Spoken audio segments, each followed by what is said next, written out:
Good morning everybody. आज हम second unit BCC4 paper का सेकेंड यूनिट और उसमें एक थ्योरी लेकर के आए हैं, जिसमें ये थ्योरी जो क्वेश्चन है ये एग्जामिनेशन में बार बार रिपीटिशन होता है, बार बार ये क्वेश्चन पूछे जाते हैं। ये थ्योरी है डेफिसिट थ्योरी, या इस थ्योरी को एडर थ्योरी के नाम से भी जाना जाता है। डेफिसिट थ्योरी बोले या एडर का थ्योरी बोले, इसको न्यूनता या कमी का सिद्धांत के नाम से जाना जाता है। तो न्यूनता या कमी का सिद्धांत है क्या, किसे कहा जाता है, इस पर बहुत सारे सुझाव जो है अलग अलग वैज्ञानिकों के द्वारा दिए गए हैं। न्यूनता या कमी का सिद्धांत इस बात पर बल देती है कि कोई भी भाषा का कोई भी भाषा हो, चाहे वो हिंदी हो, इंग्लिश हो, उर्दू हो, जितनी भी भाषाएं हैं सबका एक मानक स्वरूप होता है, एक स्टैंडर्ड पैमाना होता है, जो मानक के भाषा की गुणवत्ता की जांच कराती है। यानी उस भाषा की कितनी उपयोगिता है, क्या क्या कमियां हैं, उसके बारे में वो हमें बतलाती है। इसके साथ साथ भाषा का स्वरूप सदैव कठिन से सरल की ओर होता है। हम लोग जानते हैं कि भाषा का जो स्वरूप होता है वो हमेशा ही कठिन से सरल की ओर जाती है। इसका स्वरूप कठिन से सरल की ओर होने के कारण या मानक स्वरूप से दूर हो गया हो, अगर वो कठिन से सरल की ओर है या मानक स्वरूप से दूर हो गया हो, तो यह समझा जाता है कि भाषा जो है धीरे धीरे क्या हो रही है, वो विलुप्त हो रही है, मृत प्राय हो रही है। यानी जिसका कोई स्टैंडर्ड पैमाना ना हो, जिसका जो कठिन से सरल की ओर जाती हो, वो भाषा धीरे धीरे क्या हो जाती है ना, उसका उपयोग ना के बराबर होने लगता है, यानी वो मृत प्राय हो जाती है। अलग अलग वैज्ञानिकों ने इस न्यूनता या कमी के सिद्धांत को परिभाषित करने का प्रयास किया है, जिसमें अलग अलग वैज्ञानिक जेंडर और भाषा के द्वंद्व के रूप में इसको स्पष्ट करते हैं। इसको न्यूनता या ह्रास के सिद्धांत के रूप में जाना जाता है। उन्होंने बताया क्या कि पुरुषों की भाषा महिलाओं की भाषा से इतर होती है। इतर कहने का मतलब होती है श्रेष्ठ होना, यानी पुरुषों की भाषा महिलाओं से अच्छी होती है, बेस्ट होती है ना। यह सिद्धांत इस मान्यता पर आधारित है कि भाषा की संरचना पुरुष केंद्रित होती है, यानी मेल सेंटेड होता है। पहले जो मानता है ना, भाषा का जो ह्रास कैसे हो रहा है, तो उसमें से बताया गया कि जेंडर के रूप में भाषा को द्वंद्व के रूप में देखा गया, यानी भाषा जो है वो है ना, महिलाओं और पुरुष पर देखा गया कि महिलाओं की भाषा जो होती है पुरुषों से कम होती है, यानी पुरुषों की भाषा अच्छी मानी जाती है ना, और पुरुषों का जो है ना उस पर वर्चस्व रहता है, अधिकार रहता है। ये बातें पहला में कहा गया है। यह मानता इस बात पर भी बल देती है कि पुरुषों की भाषा महिलाओं से हर प्रकार से बेहतर और श्रेष्ठ होती है। साइमन डी की बुआ की पुस्तक है, उसका नाम है द सेकेंड सेक्स, में इसके बारे में क्या किया गया है, श्रेष्ठ नमूना जो है दिखाया गया है। यानी साइमन डी की बुआ की पुस्तक द सेकेंड सेक्स में इसके बारे में क्या किया गया है, बतलाया गया कि कैसे जो है पुरुषों की भाषा महिलाओं से अच्छी होती है, कैसे जो है अच्छी मानी जाती है। ये जेंडर के हिसाब से बताया गया है।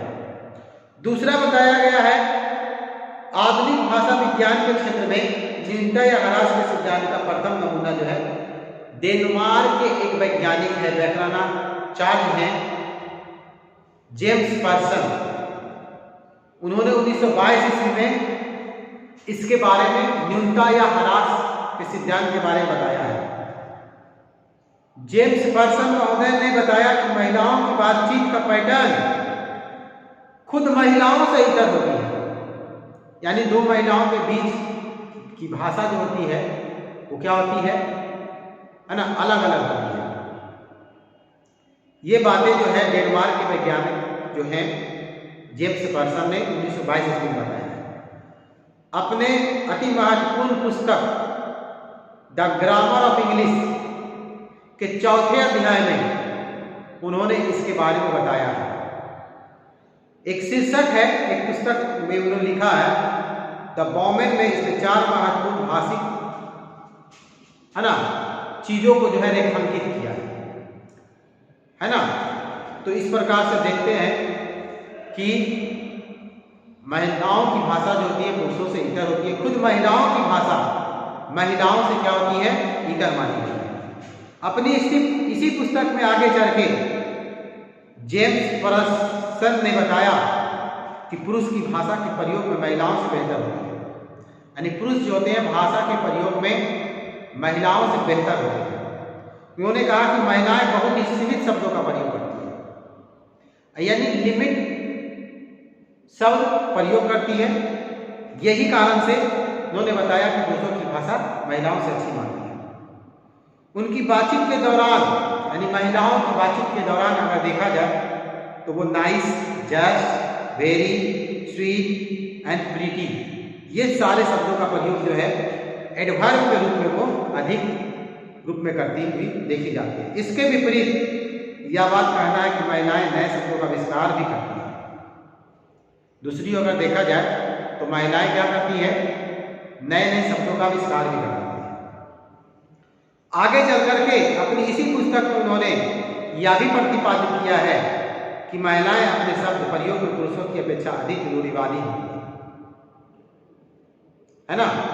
जेम्स पर्सन जो है उन्होंने ये भी बताया कि महिलाएं ठीक है नए शब्दों का निर्माण करती है, साथ ही साथ वे पुरुषों से है ना रूढ़िवादी शब्दों का ज्यादा प्रयोग करती है।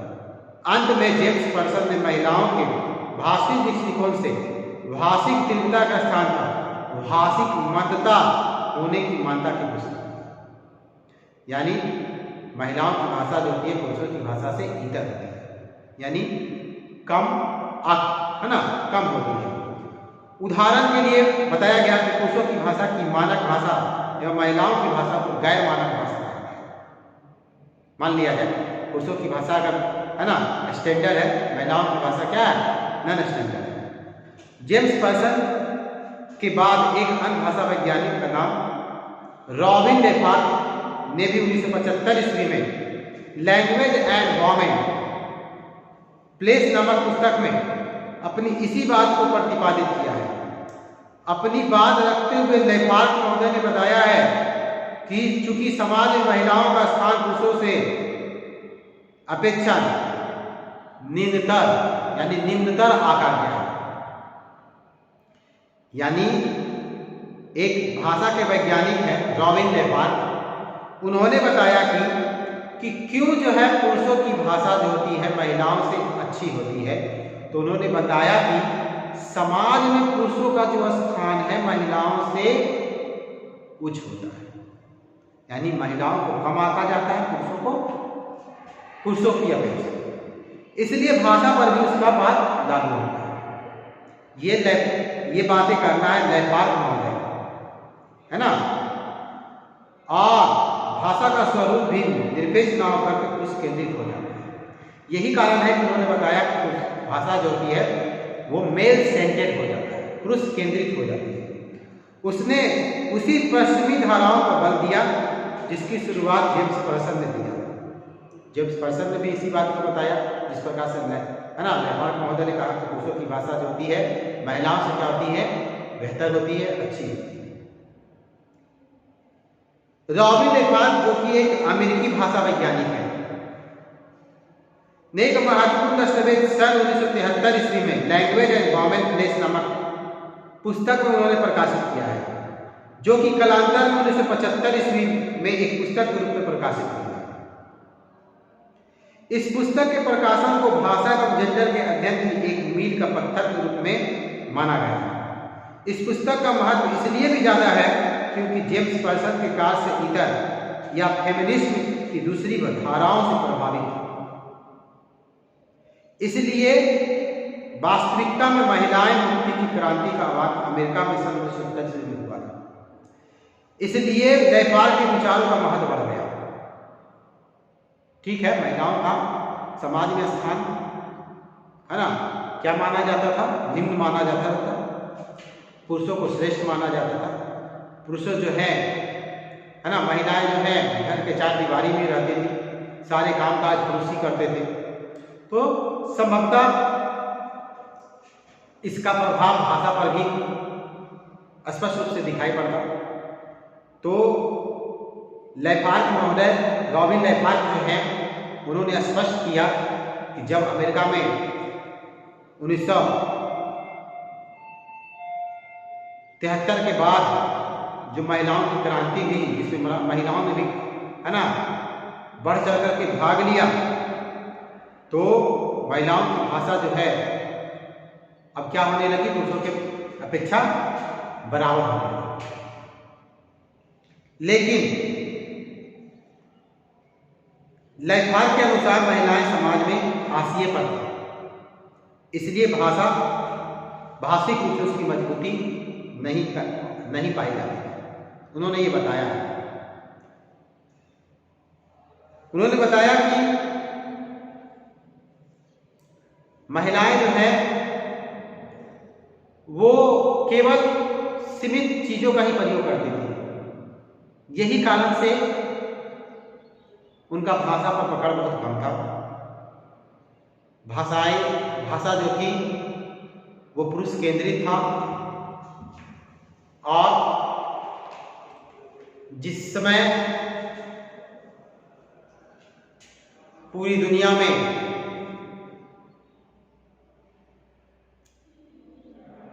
इस पर रिसर्च चल रहे थे, तो उन्होंने इसी सिद्धांत को जो है न्यूनता या कमी के सिद्धांत के नाम से इसको जाना जाता है। Thank you. फिर नेक्स्ट वीडियो में आपको